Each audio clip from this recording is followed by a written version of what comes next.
మీరు ఎప్పుడైనా మారేడుకాయ విన్నారా? చూసారా? తిన్నారా? ఇప్పుడు చూద్దాం మారేడుకాయ గురించి. డయాబెటీస్ని తగ్గించి కొవ్వును కరిగించే దివ్య ఫలం ఈ మారేడు ఫలం. దీన్ని చట్నీలా రోజు ఎలా వాడుకుందామో చూద్దాం. దీనికి కావలసిన పదార్థాలు ఎండుమిరపకాయ, పచ్చిమిర్చి, టమాటా, చింతపండు, జీలకర్ర, ధనియాలు, పెద్ద ఉల్లి, చిన్న ఉల్లి. ముందుగా స్టవ్ వెలిగించి నూనె వేసుకొని ఎండుమిరపకాయలను వేయించి పక్కన పెట్టుకోండి. అదే నూనెలో పచ్చిమిర్చి వేయించి అందులో ఒక టమాటా వేసి ముక్కలుగా చేసి వేయించి ఉల్లిపాయలు కూడా కట్ చేసుకొని వేసుకొని వేయించండి. తర్వాత జీలకర్ర, ధనియాలు, చింతపండు అందులో వేయండి. చల్లార్చి మిక్సీ పట్టుకోండి.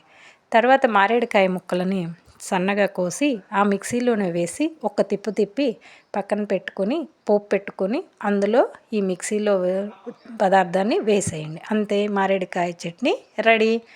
మీరు మా వీడియోస్ మరిన్ని చూడాలి అనుకుంటే మా ఛానల్ని సబ్స్క్రైబ్ చేసుకోండి ప్లీజ్.